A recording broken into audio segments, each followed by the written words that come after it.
Hello అండి, welcome to cook with me. చిక్కటి gravy కలిగిన మటన్ కర్రీ అన్నంతో, చపాతీతో, బగారా రైస్ దేనితోనైనా సూపర్గా ఉంటుంది. అలాంటి మటన్ కర్రీ తయారీకి ముందుగా మటన్ని శుభ్రంగా కడిగి పక్కన పెట్టుకోవాలి. కూర కోసం 3 ఉల్లిపాయలు సన్నగా తరిగి పక్కన పెట్టుకోవాలి. నాన్ వెజ్ కర్రీలు ఎప్పుడు చేసుకున్నా అల్లం వెల్లుల్లి పేస్ట్, గరం మసాలాలు ఫ్రెష్గా చేసుకున్నవైతే బాగుంటాయి. నేను ఇక్కడ అల్లం వెల్లుల్లి పేస్ట్ చూపించట్లేదు, కానీ గరం మసాలా ఏమేమి వేస్తానో చూపిస్తున్నాను. దానికోసం 2 స్పూన్ల ధనియాలు, 1 స్పూన్ జీలకర్ర, 6-7 లవంగాలు, ఒక చిన్న దాల్చిన చెక్క ముక్క, కొద్దిగా గసగసాలు వేసి మెత్తగా పేస్ట్లా చేసుకోవాలి. చాలా సింపుల్ ప్రాసెస్ అండి. ఈ గరం మసాలా వేసుకుంటే చాలు. ఇలా మెత్తగా చేసుకున్న గరం మసాలాని ఒక గిన్నెలోకి తీసుకుని పక్కన పెట్టుకోవాలి. ఇప్పుడు స్టవ్ మీద పాన్ పెట్టి ఆయిల్ వేసుకోవాలి. నాన్ వెజ్ కర్రీలకి ఆయిల్ కొంచెం ఎక్కువే వేయాలండి. ఆయిల్ వేడయ్యాక సన్నగా తరిగిన ఉల్లిపాయ ముక్కలు వేసి వేయించుకోవాలి.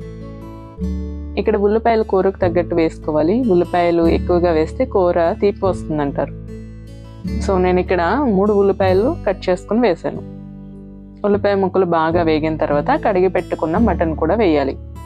మటన్లోంచి వచ్చే నీరంతా ఎగిరిపోయేంత వరకు దాన్ని అలా వేపుకుంటూ ఉండాలి.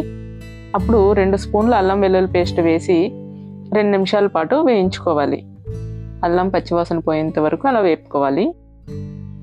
అల్లం వేసి 2-3 నిమిషాల పాటు వేపిన తర్వాత ఇప్పుడు రుచికి సరిపడా ఉప్పు వేయాలి. నేను ఇక్కడ గట్టి ఉప్పు వేస్తున్నాను, మీకు నచ్చితే సాల్ట్ కూడా వేసుకోండి. ఇప్పుడు 1/2 చెంచా పసుపు కూడా వేసుకోవాలి.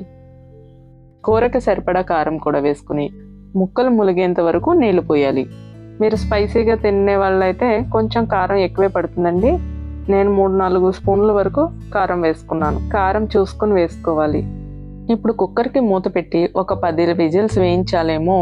మటన్ కదా ఉడకదు అనుకుంటున్నారేమో. అస్సలు అటువంటి సమస్య ఉండదు. ఎందుకంటే నేను చెప్పే టిప్ ఫాలో అవ్వండి. ఎలాంటి మటన్ అయినా సరే ఉడకదు అనే సమస్య ఉండదు. అంత మెత్తగా ఉడుకుతుంది. ఇప్పుడు కుక్కర్కి మూత పెట్టి మంటను హై ఫ్లేమ్లో ఉంచి 4 విజిల్స్ రానివ్వాలి. తర్వాత లో ఫ్లేమ్లో పెట్టి 3 విజిల్స్ రానిస్తే సరిపోతుందండి.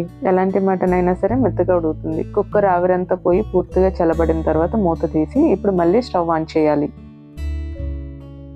ఇప్పుడు చూడండి, ముక్క మెత్తగా ఉడికిందో లేదో చూస్తున్నాను. చూడండి ఎంత బాగా మెత్తగా ఉడికిందో. చూసారు కదా. ఇప్పుడు మనం మెత్తగా రుబ్బు పెట్టుకున్న మసాలా ఉంది కదండి, అది 2 స్పూన్ల వరకు వేసుకోవాలి.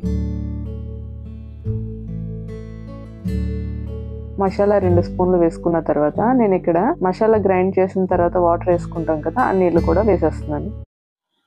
కూర గ్రేవీ కొంచెం చిక్కబడి ఆయిల్ పైకి తేలుతుంది అన్నప్పుడు స్టవ్ ఆఫ్ చేసేసుకోవాలండి. అంతేనండి, చాలా సింపుల్ ఇంగ్రీడియంట్స్తో ఎంతో టేస్టీగా ఉండే మటన్ కర్రీ రెడీ. ఇది రైస్, చపాతీ, పరోటా దేంట్లోకైనా చాలా బాగుంటుందండి. ఖచ్చితంగా ట్రై చేయండి. వీడియోని లైక్ చేయడం మాత్రం మర్చిపోద్దు. మరిన్ని వీడియోస్ కోసం ఛానల్ని సబ్స్క్రైబ్ చేయండి.